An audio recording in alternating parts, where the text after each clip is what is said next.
As Governor Cuomo was in Midtown holding a press conference, he is expected to talk about the MTA among some other topics as well. Let's go ahead and listen in. And the legislature dealt with it extensively. The MTA is vital to downstate New York, the entire region. About 1/2 of the people in the state of New York use the MTA. Isn't that amazing? About 1/2 of the people. And there's no doubt that the MTA needs major reform and needed additional funding. The legislature passed unprecedented funding measures, so-called congestion pricing or central business district tolling, which is the first in the nation. It's revolutionary. It's not just a tolling mechanism, it's actually a traffic and volume control mechanism. It's going to encourage more people to use mass transit, and we are very excited about that. The MTA also raised fares, and the fare increases will be capped at 2%. But there's been a major investment by the riders and the taxpayers in the MTA. The central business district tolling added to the tolling some of the tax revenues that New Yorkers are paying. So now it's not just the riders that are subsidizing the MTA, it's the riders and the people of New York City. We also said from day one, just funding alone is not going to solve the problem. Throwing money at a problem very seldom solves it unless you have made the management reforms necessary to go along with the funding. I believe the MTA had a funding issue. I believe the MTA fundamentally has a management issue and has had it for many, many years. And the legislature said, we will agree to additional funding on behalf of the taxpayers, but we want to make the necessary reforms also to the MTA. And the legislature passed the most aggressive legislative reforms on the MTA probably since the MTA was created. We passed the debarment law. The MTA has a bad habit of always contracting with the same contractors, many of whom have failed in the past, but they just keep contracting with the same bad contractor. Why? Got me. Politics, incestuousness, revolving door, I don't know what it is. But the legislature passed a law saying you cannot do that anymore, period, or you violate the law. The legislature passed a law saying they have to use what's called design build, which means the MTA no longer designs the contract. They bid it out to a private developer, builder, who does the design and the construction. We've used it all across the state. It's worked extraordinarily well. We've used it on the old Tappan Zee Bridge, $4 billion, largest infrastructure project in the United States of America. It worked well. And I'll tell you what doesn't work well, when the MTA itself designs and builds a project. That does not work well. There are MTA projects like East Side Access that generations have come and gone, and that project still lives. We should all have the lifespan of the East Side Access project. Forensic audit must be done by the MTA so we know where the money's going. We have a capital plan review board that'll do a real capital plan and not a political plan. And the MTA has to do a total reorganization plan by the end of this month, which is a fundamental reorganization of the institution. Not a convenient one, not one that doesn't rock any boats. They really need to reorganize that place ground up because it doesn't work. One of the most important operations for the MTA is public safety. And that's always one of the most important priorities, right? Run the trains and run the trains safely and make sure people are safe when they're there. That's public safety. We can argue the numbers. Numbers say subway crime is down. Everyone agrees more needs to be done. And that's any New Yorker you ask, as well as the officials who do the numbers. And that's something that we want to address directly. And we're going to do that by adding an additional 500 officers to the MTA. From the 500 officers, 200 will be redeployed MTA officers. 200 will be additional NYPD officers who will be assigned to transit. And 100 will be bridge and tunnel officers who will be transferred to New York City Transit, because at the bridges and tunnels, we now need fewer personnel because there are no longer tolls. It's now moved to electronic tolling. So the bridge and tunnel officers will be migrating to the MTA. That's a total of 200, 100, 500 officers. Three goals. Number one, improve public safety overall. Number two, address the assault on MTA workers, which is incomprehensible to me, but it is a true problem. It's getting worse. We've had 2,300 harassment incidents of MTA employees, 100 assaults, stabbings, punchings, violence against MTA employees. MTA employees, these are public servants. These are people who are doing a very difficult job. You think it's easy? Go spend a day working in a subway tunnel and tell me that it's an easy job. Spend a day on a subway train, driving, conducting it all day long, and tell me it's easy. 100 serious incidents, 1,200 incidents of harassment. We cannot allow it. They do not deserve it. They need more protection. The TWU, which is their union for many of the workers, has been complaining about it, and they are right. Public employees must be protected at work, and these attacks must stop. And the third issue is the issue of fare evasion, which we have to attack. Fare evasion is a growing, monetarily significant problem. Fare evasion 3 years ago cost the system about $100 million. The $100 million then went to $225 million. Now it's estimated to be close to $250 million, over $240 million. MTA just did a fare increase, and more people are evading the fare and getting on the trains without paying, or the buses without paying.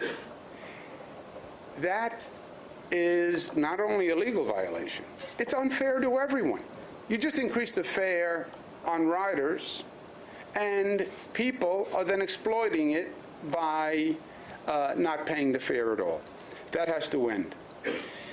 The fare evasion hotspots, the stations and bus routes that are the targeted locations for the highest incidence of fare evasions, correspond with the stations and bus routes where we've seen assaults on MTA workers. So there are 100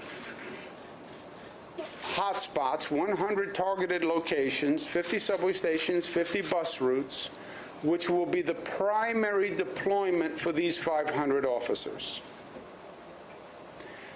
which, as well as helping public safety overall, they will be reducing fare evasion and protecting the MTA workers from assault. So it does achieves many of our goals, and I think will make a significant difference and address issues that have been growing for a prolonged period of time. The New York City District Attorney has been extraordinarily helpful in this case. He understands the issue. He understands the problem. We are training personnel. We're getting more personnel in positions where they can deter fare evasion.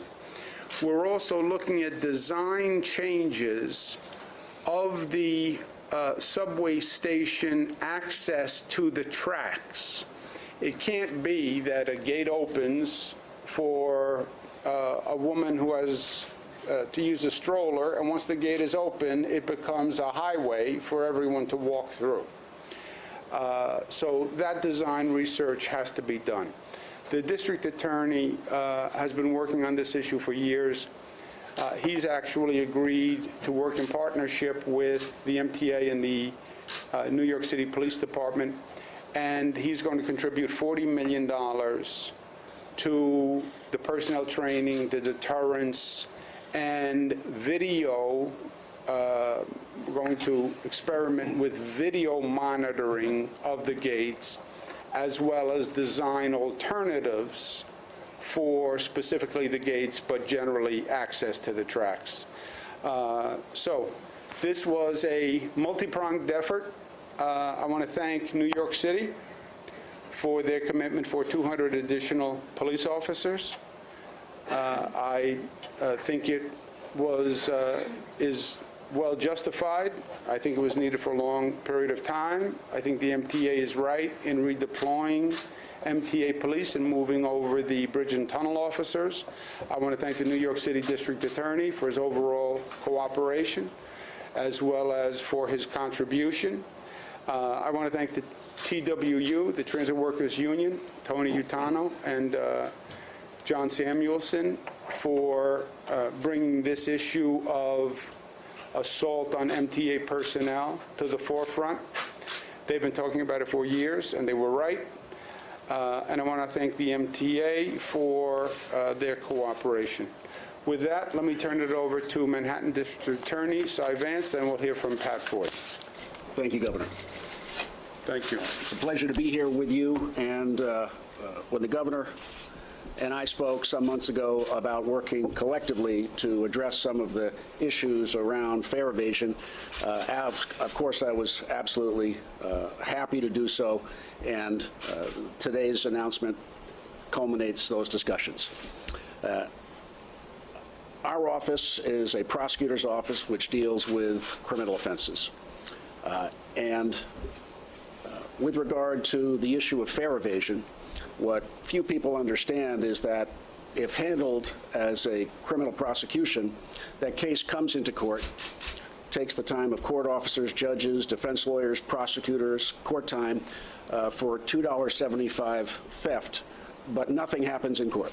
And that's not a criticism of the judges, is that there are no sanctions that actually are imposed.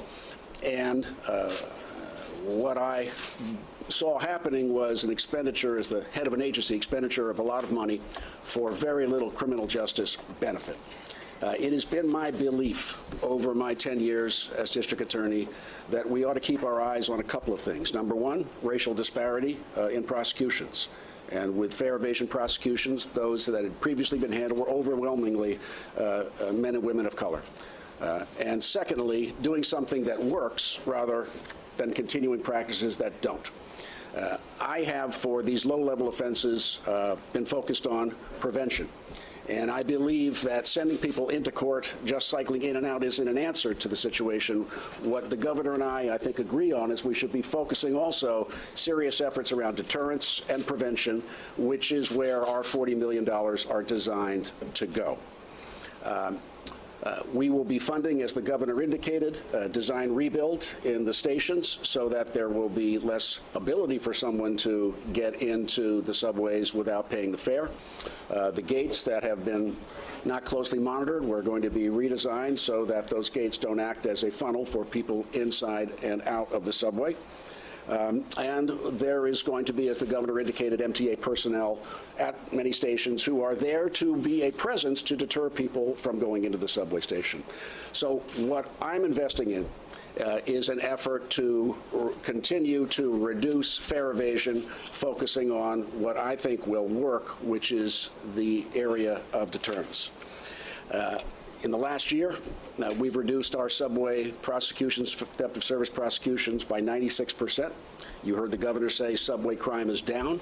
I think that proves the point that prosecution and a more focused prosecution is actually, this is an opportune time to do that. So, Governor, I'm looking forward to working with Pat. I'm looking forward to working with you. I think this is an opportunity for our office to take funds. We have a very robust economic crime divisions in our office, and we've prosecuted foreign banks for literally billions of dollars for misdeeds that they have committed trying to move money illegally through the banking system. The state of New York has been one of the biggest beneficiaries of those cases, as has been the city of New York, and I'm proud that we can use $40 million that are the proceeds of criminal activity, not tax dollars, but criminal forfeiture, and take $40 million of those criminal proceeds and invest it in the New York City subway system in partnership with the governor and the MTA to focus on prevention, not just prosecution, because I believe that is a more appropriate way to address these issues. If you are an individual and you drive through an easy toll, you're not going to get arrested. You're going to get a ticket. There are thousands of people who double park their cars in New York City every day. They don't get arrested. They get a ticket. If you're driving down the West Side Highway at 65 miles an hour, you're not going to get arrested. You're going to get a ticket. And so it's unclear to me why, as a matter of equity, if you commit a $2.75% theft, you should be prosecuted, and at the same time, for that, incur thousands of dollars of costs, perhaps in each case that is prosecuted, to no material benefit that occurs in court that I can see. So it's a pleasure doing business with you, Governor, and it's not the last time, I'm sure. Thank you. Thank you very much. Thank you again to the district attorney for all his efforts on this. Let's turn it over to Pat Ford. Thank you, Governor. Thank you, DA Vance. Good morning to all. First, Governor, I want to thank you for helping the MTA and New York confront this issue head-on, and for leading the charge to mandate by law in the state budget passed in April a comprehensive plan to tackle the growing scourge of fare evasion. As the governor just mentioned, last year the MTA lost about $225 million in revenue due to fare evasion, a disturbing trend that's increased significantly since 2017. Just through the first quarter of this year, 2019, fare evasion on subways and buses cost the MTA $65 million in the first quarter alone. At this rate, annualized fare evasion would reach approximately $260 million for the whole of 2019. These numbers come from a rigorous and continuous analysis done by dedicated teams of MTA staffers, New York City Transit staffers, who ride buses and monitor subway stations, but it's also evident to anyone who is paying attention as they move through the subway and bus system. You can simply stand in a high-traffic subway station and watch people stream through the emergency gates, avoiding the turnstile. Or sit on a bus and watch passenger after passenger walk past the bus driver or board through the back door and not pay. Make no mistake about it, this is a huge deal. The revenue the MTA loses every day to fare evasion is vital to maintaining and improving our subway and bus network for all New Yorkers. And it's simply not fair to the 8 million subway and bus customers who do pay their fare every day. We owe it to our customers to address this problem strategically and proactively, and with the governor's leadership, I think we've done that. We also owe additional protections to our employees, who are the front lines of moving New Yorkers every day. Adding the 500 uniformed officers to the system that the governor mentioned will help keep transit workers safe. And that's exactly what this new plan does. Now, as many of you know, fare evasion is especially high on our bus network. Out of the $225 million in lost revenues in 2018, 125 was from fare evasion on buses. In 2017, the highest fare evasion rate reported for other bus systems nationwide was 8%. By comparison, New York City Transit bus fare evasion rate was more than 13% in 2017, and shockingly, more than 18% in 2018. So here in New York City, we're exceeding national trends to the point where last year, nearly 1 in 5 bus riders did not pay the fare. And it's important to note that subway and bus fares are not like the museums on Wednesdays. Fares are not suggested donations. Most New Yorkers would never dream of taking a Snapple every day from a deli and not paying for it. Yet too many customers think it's somehow different to skip the fare. It's not. We're grateful for this New York City's Fair Fares program, which right now is helping more than 50,000 low-income New Yorkers, and that number is increasing, to pay their fare. Students and seniors receive free or discounted fares. The growing problem of fare evasion is just one reason we're excited for our new Omni fare payment system, which will ultimately provide proof of payment on subways and buses. We currently have more than 1,200 Omni readers on buses and subway turnstiles on the 4, 5, and 6 the Lexington Avenue line at Grand Central Station, a couple of blocks from here. And by October 2020, Omni readers will be installed throughout the entire subway and bus network. The new system will not only make it far easier for customers to buy and pay their fare, it will also allow for all boarding on buses. That will help mitigate fare evasion because we'll be able to account for customers coming in through every door on the bus. But the growing trend of fare evasion needs to stop today. And that's what this plan is all about. It's not criminalizing fare evasion. This is about deterrence, not arrest. It's about asking the people who use the system to pay their fair share.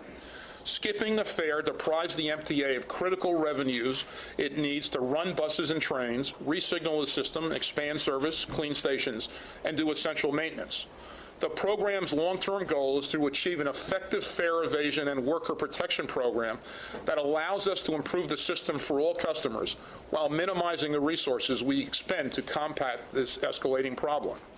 Addressing this problem is absolutely critical to giving New Yorkers the system they deserve, and it's critical to worker safety. The governor mentioned hundreds of attacks over a period of years on transit workers.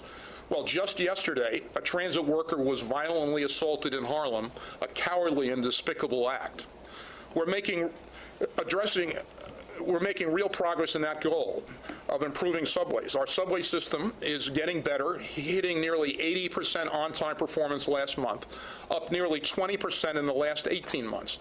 That's an extraordinary achievement, but we're not anywhere near done. Addressing fare evasion will help us take our next step. Lastly, I want to note that we are working with Long Island Railroad and Metro-North leadership on uncollected fares on commuter rail, which is an issue on both the Long Island Railroad and Metro-North, and we'll be coming back with a program on that as well. Thank you, Governor. Thank you. Questions? You on-topic questions first. I'll bring the chief leader. In conversations, Governor, with a number of rank-and-file TW members, what comes up is, and they don't want to use their names, is that it's an encounter with homeless folks that are there consistently over and over again, and they're on the front lines of having to wake people up to clean the cars. Can you talk about how these people, these officers being detached here, how would they be dealing with it? So there's going to be a reset regarding the homeless, which has been a long-term problem in the subways. It has been a long-term problem, and I agree that's part of the problem here. The MTA specially funds outreach workers. Let me take a step back. I started by running not-for-profits to help the homeless. You help no one by letting people sleep on trains and lay on the floor on Grand Central Terminal. That is some misguided concept of altruism that this is a nice thing that we're doing for people, letting them sleep on the floor. Provide safe, clean, decent housing, provide shelters, provide the supportive services, et cetera. So the MTA has an outreach team that does just that. They are working to increase the efficiency of that because you have to be a trained personnel to do that encountering of the homeless individual and talk them through the process of going into a transitional shelter, et cetera.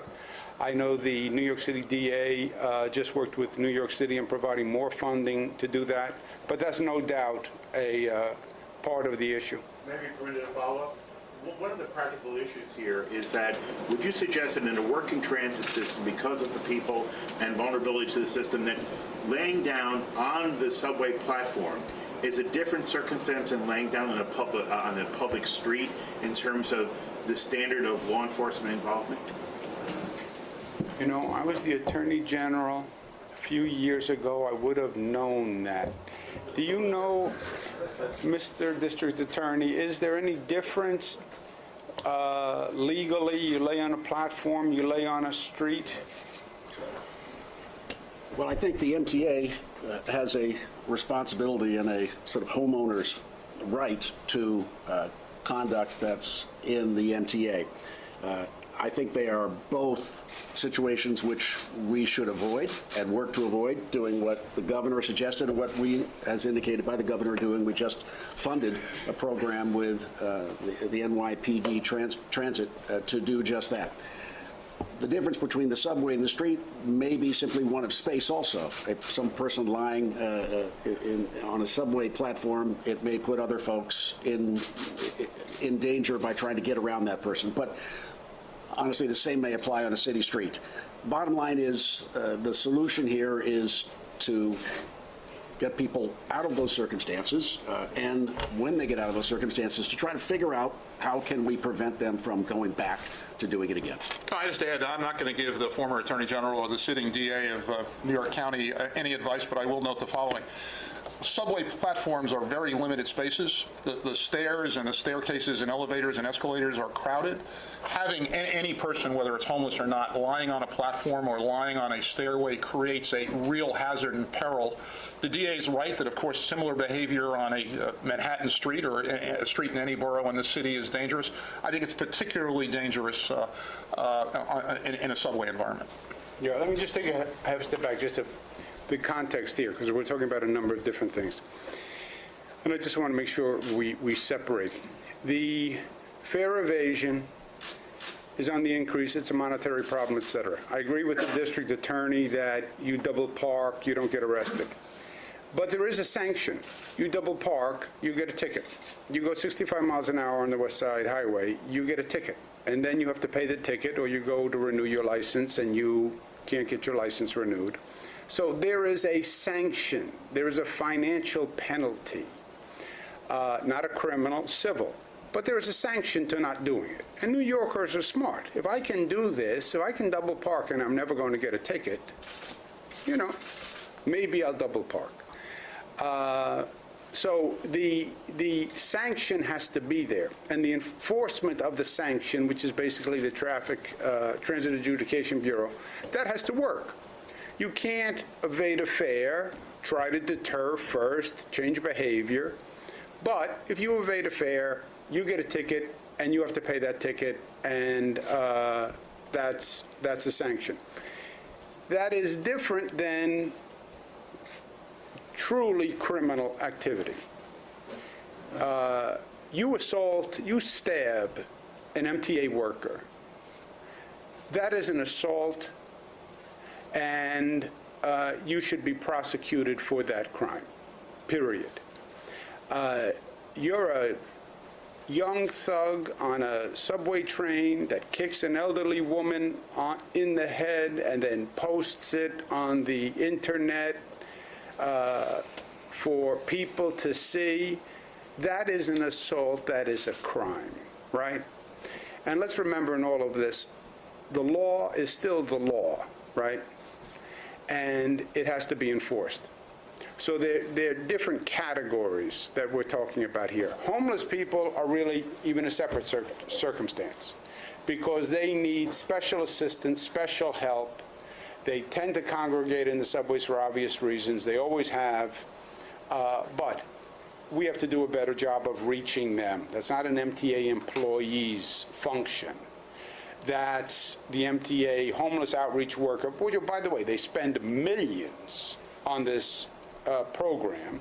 How well it's working, I don't know. The district attorney just provided New York City with millions more. So that's a third category. May I? Please. I just want to say I agree with the governor. There should be a sanction for evading the fare, and it is not my intent to leave the impression that's not the case, but it should be, as I think the governor and I talked about in one conversation, it should be proportionate. It's my view that arrest, except in instances where there is a clearly identified public safety issue, that's not proportionate, and that we should be focusing instead on deterrence and stopping the behavior and providing the mechanisms physically so it can't be done with the same ease that it's being done today. Andrew? On the fare evasion, I'm wondering how many of these new enhanced stations have, like the 110th Street on the BC, the 23rd Street on the F, where the gates are so low, we're getting reports that people just reach over, open the gates, and go on in. Was there a mistake made in the redesign of a dozen or half a dozen stations that actually contributed to the problem? Well, part of the funding that DA Vance is providing is going to be used for looking at increased gate heights and design of turnstiles and other apparatus around the country and around the world.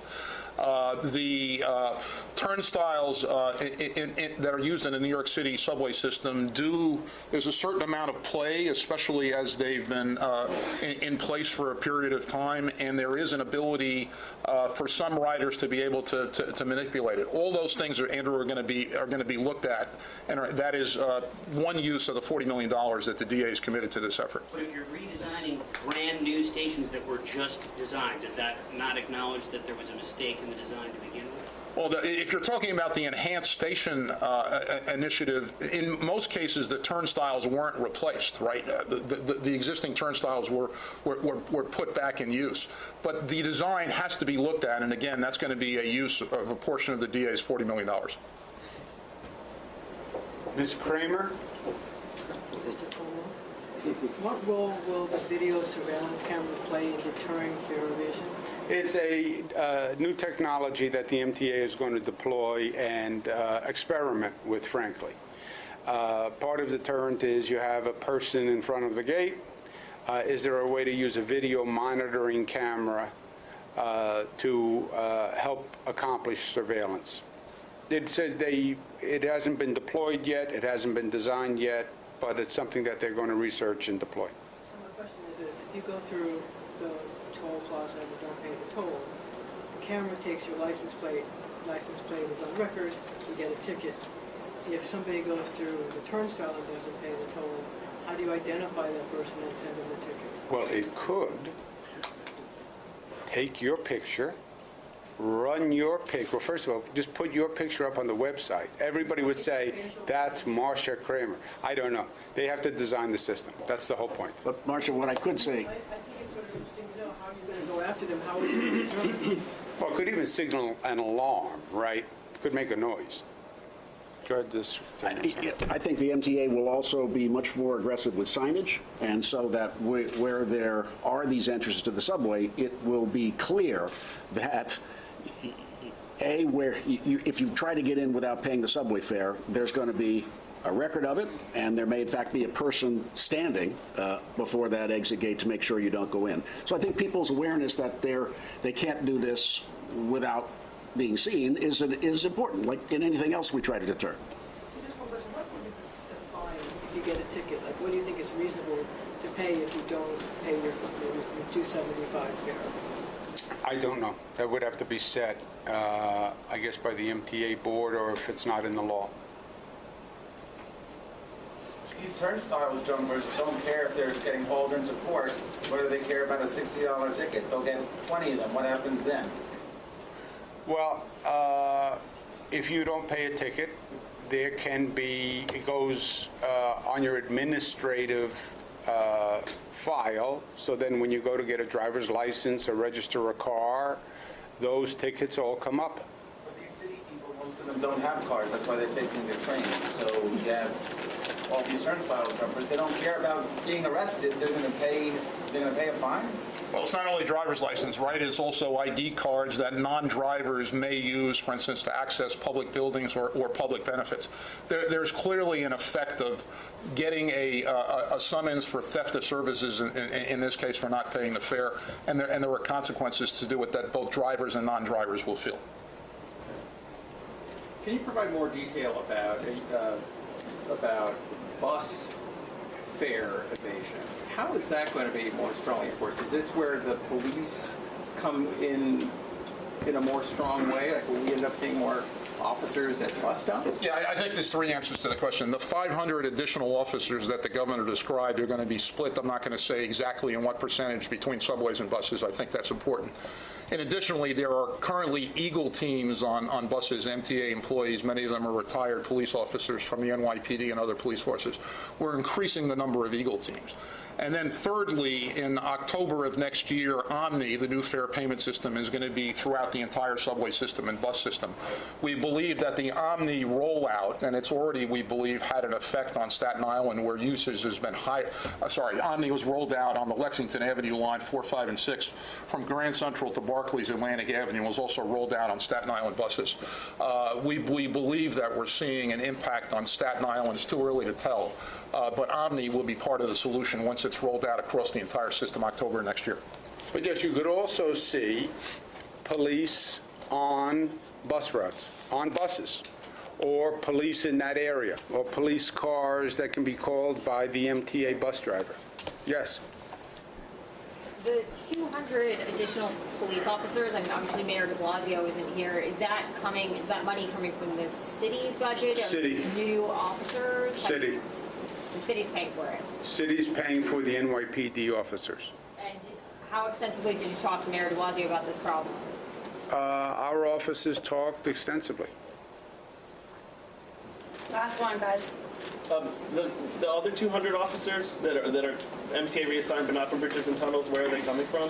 And also, Governor, what does success look like for you in this field? Like, in how many months do you want to see what numbers go down? Well, I think this is a sort of evolutionary process. We're doing this. Let's see what results we get, what works, what doesn't work. There's no doubt that these are major problems, and they have been for a long period of time. We've been talking about them for years. And at one point, do something, right? Talk, analyze. I think this, I think that. Good. Now do something. So we're doing something. Let's see how well it works. If it works well, we'll scale it up. If it doesn't work, we'll try something different. I don't have any specific time frame in mind. And then the 200 cops that are being reassigned from not bridges and tunnels that are MTA? Where are they? Do you know where they're coming from? Yeah, there's 100, Governor, that are coming out of BTOs, and Chief Monahan at the MTA Police Department is going to reassign 200 MTA police officers. Obviously, MTA police are at Grand Central and Penn Station and Atlantic Terminal already, and there'll be redeployment of those forces. Now remember, we've also supplemented those same areas with New York State Police. So are they prepared to work in the subway environment, those officers? they Yes. are MTA. Yeah, Sorry. they are MTA police officers. Have you developed a list of the places, the 50 subway stations and the 50 bus The routes? 100. Where Yes. Do we have the list? Is the list public? List is not public, Governor. Generally, List where is are they not public. concentrated? I don't know. Generally, where are they concentrated? Well, look, I think it's fair to say that among the stations in Manhattan, since DA Vance is with us, that have high levels of fare evasion would be Union Square, Penn Station, Grand Central, and others, and they will be randomly assigned to subway and bus routes where we think they can have the most effect in reducing fare evasion. Yeah, a little of this, you don't want to say, if you're a fare evader, don't go to this station, go a block away, right? So there are a number of targeted stations. There can be some movement in the stations. And as Pat and the DA said, these are the high-volume fare evader stations. Also, there's a high correlation with the assaults on MTA workers in these stations. But we don't want to give anyone a roadmap to say, if you want to be a fare evader, this is the station you shouldn't go into. Is there any research about whether or not there's a co-relationship with homelessness in those? You came up with two indicia. Is it conceivable that homelessness and public disorder could also be part of the overall environment? It's a good question. I don't know, but it's something we should look at. Yes? In terms of the video surveillance being used to issue some type of summons or notice to a fare evader, how soon would that be rolling out? Because a lot of the MTA stations already have video cameras there. you're a step ahead. They're going to research how to use video cameras. There is no set use for the video camera. No one has said the video camera can issue a ticket. It's not like a speed camera. How can you use video? Can it alert the person, the clerk in the booth? Can it make a siren noise so any police officer on the platform can turn around and see who's walking? That's what they're going to look at. But there is no set use yet for the video, and there is no set design, Andrew's question before. Well, what should the gate look like? And how do you meet whatever code standards you have to meet with the gates, but don't make the gate so easy to walk through, which is what some of the funding from the district attorney will be used to do, and is the right and obvious question. And if they did put in gates that are even easier to get through, that was obviously a mistake. We're going to take a break and then do... On topics. Just one more from Pat. Pat, what do the Eagle teams do on the buses now? I mean, do they grab somebody and give them a ticket? Or? Yeah, Rich, they'll do a couple of things. Obviously, they'll be sitting generally, Eagle teams are comprised of two people, in many cases retired police officers. They'll observe whether the fare has been paid. On, for instance, select bus service where you'll get a receipt, they'll check as people are leaving the bus whether they've got a receipt. And if the evidence is there, they'll issue a theft of service summons. Okay, thank you very much, Mr. District. Thank you. Pleasure. Thank you. Thank you, Governor. Thank you, Pat. Anyone have any other questions? No. Okay. Once that's going to work. Rich? Governor, what about the likelihood of the marijuana being approved this time around? With legalized recreation use? I think I am cautiously optimistic. The issue on marijuana, just take a step back, because you went right to the thing we didn't do yet. There's the longest list for any legislative session in the number of really good visionary measures passed is going to be the result of this session. I mean, we started very early on with Reproductive Health Act, Child Victims Act, gender, and now we just did the measles vaccine. We're going to make, we have an agreement, I believe, on increasing the statute of limitations for rape, ending the gay panic defense. So there's women's justice issues, LGBTQ issues. So we've done a tremendous amount of work. Prevailing wage, marijuana, and driver's licenses are the last three issues. On marijuana specifically, the question that's being discussed is to have an agreement on the bill. What is the right of the locality? Does the locality have a voice in the decision? In other words, does New York State say Yonkers must do this, or Westchester must do this? Or do they give the locality the option? And does the locality have the option to opt out or opt in terms of the market? That is the main point of conversation now. Because this is a very controversial issue in different parts of the state. New York City supports it. Other communities do not support it. Places on Long Island think that this might actually make the opioid crisis worse. They're vehemently against it. So that's the main issue that has not been worked out. And what level of government? Is it the county level that can opt out or opt in? Or is it towns, villages, et cetera? How heavy is the hand of state in this issue is really the question, Rich. And that's not yet worked out. Assuming we work that out, then the question is, do they have the votes to pass it? And that you only know when you ask people to raise their hand. Now, earlier this month, you said you would pass this if it passed the legislature. You didn't think the votes were there, it wasn't happening, but now it seems that could be different. The votes might be there. So what has changed? How did we get to this point where... Well, we're not sure about the votes being there, right? Because you're right, we have had a different number of twists and turns, and people saying they support it, and then they don't support it, and then they do support it. But to me, dealing with a legislative body, whether it's the New York State legislature or the federal legislature, you don't know what they're going to do until they do it. Until they vote, nothing else matters. So I don't know if they have the votes. Governor, you had weighed in very in much support of farm workers. We know that they were, since the New Deal, been cut out of basic labor protections. There are two things that the AFL-CIO have been following closely. One has been the prevailing wage issue and farm workers. What's the status of those bills that are so important to labor? Prevailing wage I've supported. I supported it from day one. I had it in my budget. I'm proud to support the labor movement. Labor movement has always supported me. There are a number of prevailing wage bills because, again, this is different in different parts of the state.